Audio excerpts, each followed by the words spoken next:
Hello everyone, Radhe Radhe সবাইকে, হরে কৃষ্ণ জয় শ্রীকৃষ্ণ। আশা করছি তোমরা সবাই খুব ভালো আছো, আমি খুব ভালো আছি। চলে এলাম শ্রী গপু চ্যানেল থেকে ছোটোখাটো মিষ্টি ভিডিও নিয়ে। গুড ইভিনিং সবাইকে, শুভ সন্ধ্যা। কেমন আছো তোমরা অবশ্যই কমেন্টে জানিয়ে যেও। তো এইদিকে দেখতে পাচ্ছি সন্ধ্যা হয়ে গেছে বলে গোপালের পুজো দিয়ে দিয়েছি। তো গোপালের সব গয়নাগাটি করে ফুল তুলসী পাতা ছড়িয়ে মুখ ধুয়ে মুখ কুচিয়ে গোপালকে ভোগ লাগিয়ে দিয়েছি। তো ভোগে দিয়েছি হচ্ছে ছাতুর শরবত আর জল, তুলসী পাতা দিয়ে দিয়েছি। এদিকে ধূপকাঠি দিয়ে আরতি করে দিয়েছি সব গোসান রাধারানীকে, এবং এখানে যত ঠাকুর আছে সবাইকে আরতি করে দিয়েছি। এইদিকে দুপুরে জল দেওয়া, দুপুরে খাবার নামানো, আর এই যে জামা কাপড়গুলো তোলা সব করে নিয়েছি। আর এখন বেজে গেছে হচ্ছে 5:40। এইদিকে আমি রেডি হয়ে নিয়েছি, পড়া আছে বলে ব্যাগ গুছিয়ে নিয়েছি। আজকে ইভিএস আর বেঙ্গলি শর্ট কোয়েশ্চেন লেখাবে বলে।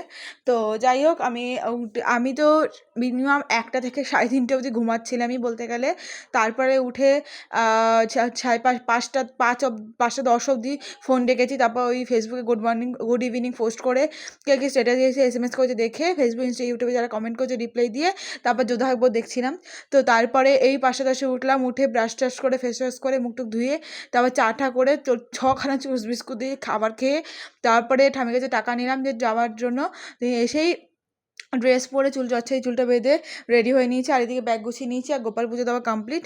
তো চলো আমি যাই এবার হচ্ছে আমার স্যারের কাছে পড়তে। তো চলো সেই ব্লগ সেকেন্ড ব্লগে দেখানো হচ্ছে। তো এখন হচ্ছে টাটা, রাধে রাধে, হরে কৃষ্ণ জয় শ্রীকৃষ্ণ। ভালো থেকে সুস্থ থেকে সবাই, আর এটাই আশা কামনা রাখবো। তো গুড ইভিনিং, শুভ সন্ধ্যা, রাধে রাধে, হরে কৃষ্ণ জয় শ্রীকৃষ্ণ।